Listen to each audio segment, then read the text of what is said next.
Hello साथियों, नमस्कार, प्रणाम, दुआ सलाम। मैं हूं डॉक्टर लोकेश। स्वागत करता हूं आप सभी का एक और शानदार जानदार सेशन में। प्यारे साथियों, एक सेंट्रल यूनिवर्सिटी है बहुत बड़ी और वहां पर पीएचडी का नोटिफिकेशन आउट हुआ है।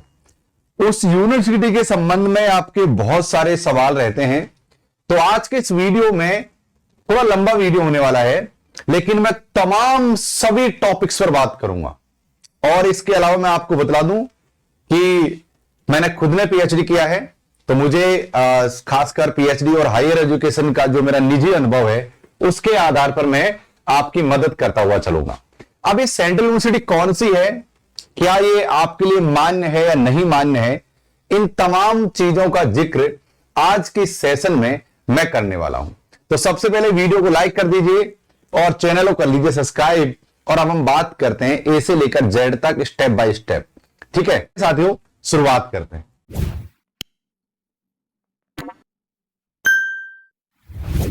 और एनटीए की वेबसाइट पर अगर आओगे तो आज आपको यहां पर साथियों क्या देखने को मिलेगा।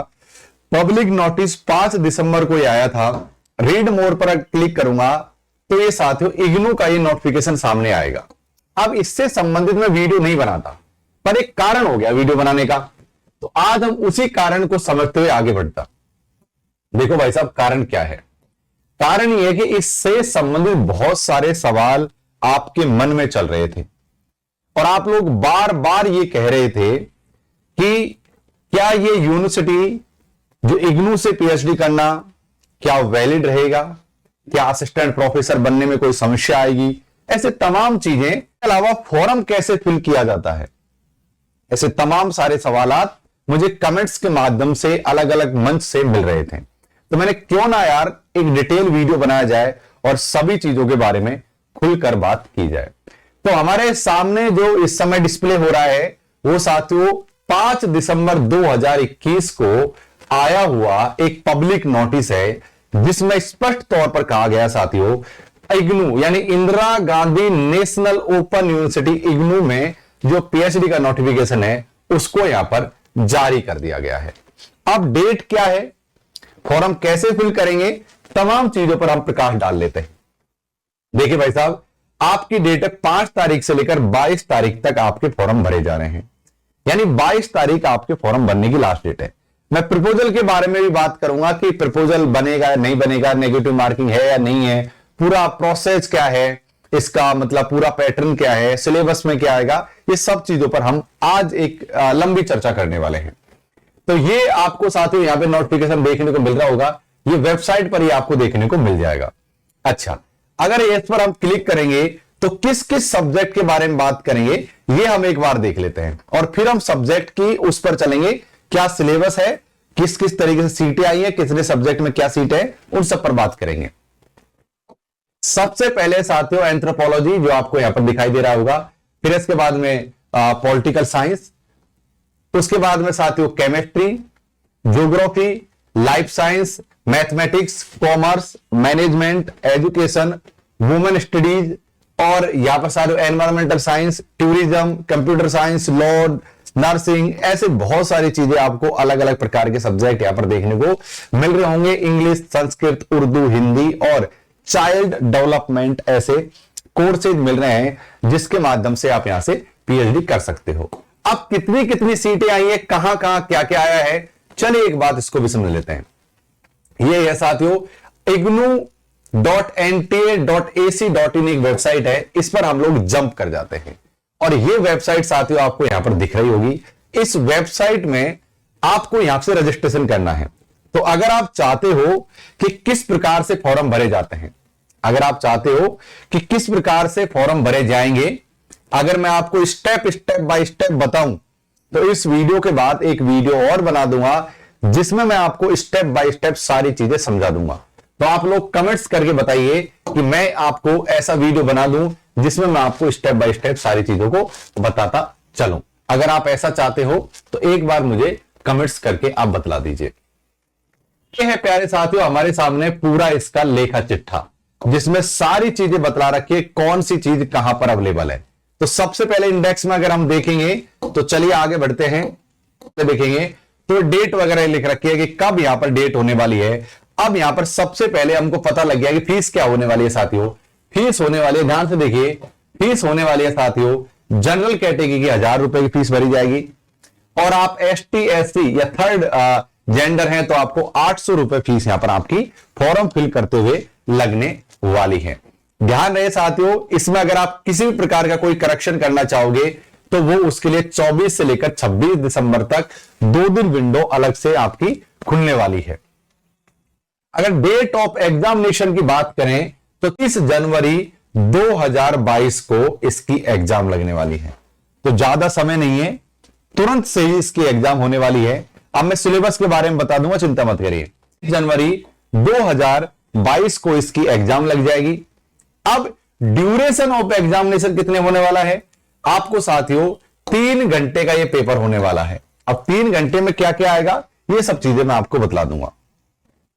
10 बजे से लेकर 1 बजे तक आपकी लगातार एग्जाम होगी। और यहां पर बात करें एग्जाम सेंटर की, तो जिस प्रकार से आपके नेट के सेंटर आपके नियर बाई सिटी में आते हैं, उसी प्रकार से NTA आपके नियर बाई सिटी में इन सेंटरों को लाने की कोशिश करेगा। ओके, और सारी जानकारी आगे हम बढ़ते हैं और आगे एक एक चीज में जान लेते हैं और समझ कर आगे बढ़ते हैं। चलिए साथियों, स्कीम और ऑफ एग्जामिनेशन का आपको पैटर्न यहां पर मैं समझाने का प्रयास करता हूं कि एग्जाम का क्या पैटर्न यहां पर होने वाला है। देखिए साथियों, मोड ऑफ CBT यानी कंप्यूटर बेस्ड टेस्ट होने वाला है, यानी ऑनलाइन हमारी एग्जाम लगने वाली है। ध्यान से देखिए, क्या लगने वाली है हमारी एग्जाम, ये ऑनलाइन लगने वाली है, आपको यहां पर दिखाई दे रही होगी। इसके अनुसार साथियों नंबर ऑफ क्वेश्चन आपके 100 आएंगे। क्या आएंगे? नंबर ऑफ क्वेश्चन 100 आएंगे, जिसमें 50% यानी साथियों 50 क्वेश्चन रिसर्च के आएंगे और 50 क्वेश्चन आएंगे आपके सब्जेक्ट के, और बाकी की चीजें नहीं आएंगी। यानी कि 50 क्वेश्चन आपके सब्जेक्ट के पूछे जाएंगे और 50 क्वेश्चन प्यारे साथियों रिसर्च मेथोडोलॉजी के पूछे जाएंगे, जिसके लिए मैंने वीडियोस बना रखे हैं। अगर आप चाहते हो तो मैं आपको रिसर्च पढ़ाता हूं, अनअकैडमी पर मेरी क्लास होती है, जाकर देख लेना। रिसर्च की क्लास मैंने निःशुल्क रूप से वहां पर पढ़ा रखी है। ओके, मीडियम को लेकर बहुत बड़ा संशय था स्टूडेंट्स में, तो देखो भाई हिंदी और इंग्लिश दोनों मीडियम में आपकी एग्जाम होने वाली है। ऐसा कोई दिक्कत नहीं है कि यार आपको केवल इंग्लिश में ही एग्जाम देनी है, खासकर DU और JNU की जिस तरीके से एग्जाम होती है। टोटल जो अंक होने वाले हैं साथियों आपके होने वाली हैं 400, यानी कि एक क्वेश्चन आपका 4 नंबर का होने वाला है। कितने का? एक क्वेश्चन आपका 4 नंबर का होने वाला है, और किसी भी प्रकार की नेगेटिव मार्किंग आपकी यहां पर नहीं होने वाली। क्या साथियों? किसी भी प्रकार की नेगेटिव मार्किंग आपकी यहां पर नहीं देखने को मिलेगी। आगे बढ़ते हैं और चीजों को देखते हुए आगे बढ़ते हैं।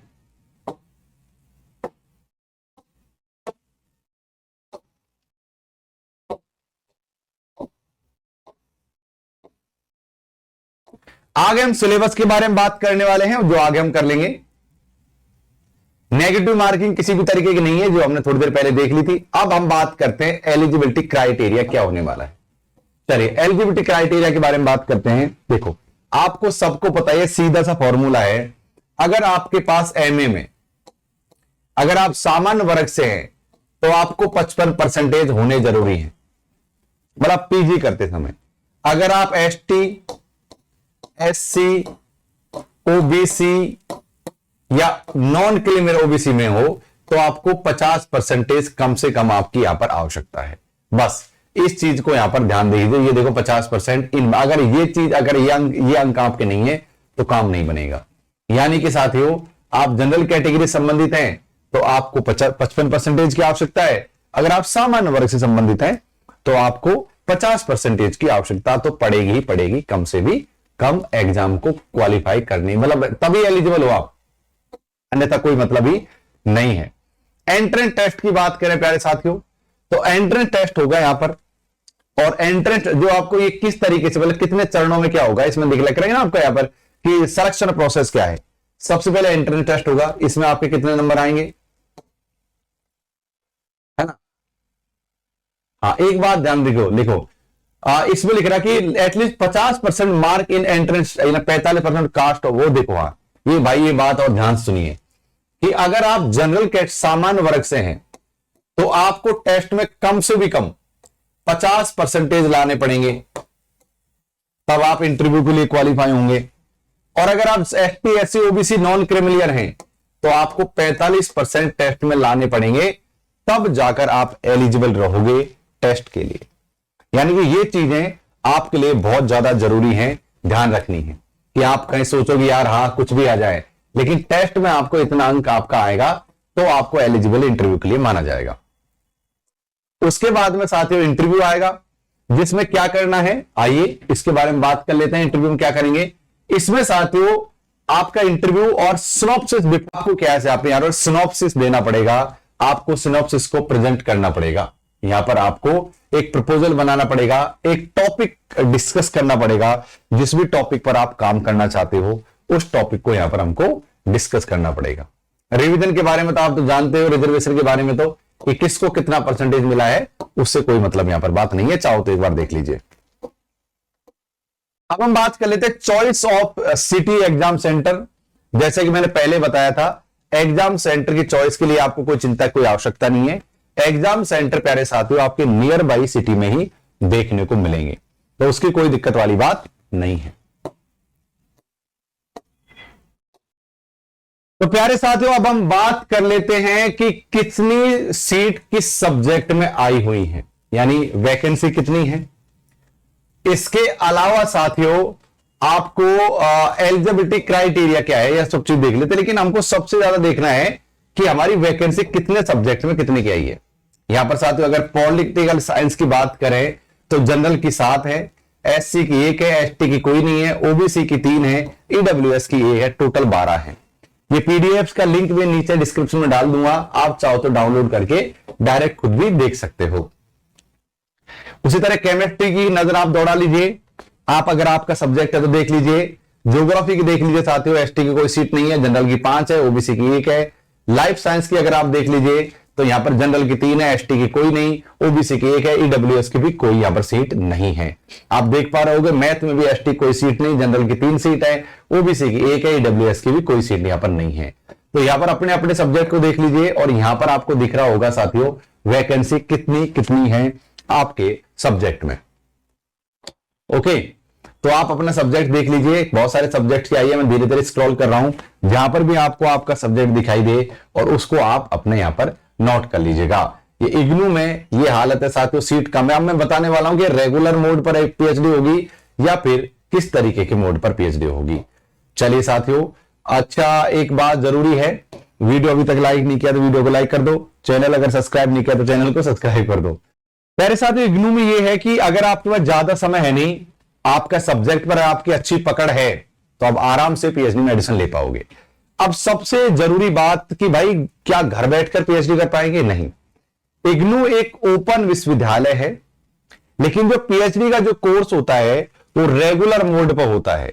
यानी कि कोई भी विद्यार्थी अगर इग्नू से पीएचडी करना चाहेगा तो उसको दिल्ली में ही अपना निवास करना पड़ेगा और समय समय पर इग्नू जाना पड़ेगा उसको। ऐसा नहीं कि आप घर पर रह रहे हो और घर से ही आपको कोई नियर बाई कॉलेज में गाइड मिल गया, ऐसा नहीं। ऐसा नहीं कि लेट सपोज आप जयपुर के रहने वाले हो, जयपुर में आपको कोई गाइड मिल गया, ऐसा बिल्कुल भी नहीं है। ये विश्वविद्यालय के कैंपस से ही आपको पीएचडी करनी पड़ेगी, ठीक है। तो ऐसा बिल्कुल ही नहीं है कि डिस्टेंस मोड की कोई पीएचडी नहीं है, ये रेगुलर मोड की पीएचडी है। आजकल पार्ट टाइम या डिस्टेंस मोड की किसी भी प्रकार की कोई पीएचडी नहीं होती है, तो इस चीज को आप ध्यान में रखना। अब दूसरी बात यह है कि क्या ये वैलिड रहेगी कि नहीं रहेगी? जी हां साथियों, जितना जेएनयू, डीयू या भारत की कोई भी विश्वविद्यालय, गवर्नमेंट विश्वविद्यालय की जितनी वैल्यू है उससे कहीं अधिक या उतनी ही वैल्यू साथियों इग्नू की आपको देखने को मिलेगी, क्योंकि इग्नू एक नेशनल केंद्रीय विश्वविद्यालय है, राष्ट्रीय विश्वविद्यालय है। इस चीज का ध्यान रहे। ओके साथियों, तो इस चीजों का ख्याल रखते हुए आप ज्वाइन कर लीजिए, फॉर्म भर दीजिए। अगर आप चाहते हो कि मैं एक स्टेप बाय स्टेप एक फॉर्म भरकर भरना सिखाऊं आपको, तो नीचे कमेंट्स कर देना, मैं आपको फॉर्म भर दे सिखा दूंगा। और भाई ज्यादा दिन नहीं है एग्जाम में, तब तक साथियों स्वस्थ रहिए, मस्त रहिए। जय हिंद, जय भारत कहते रहिए। Thank you guys, love you all.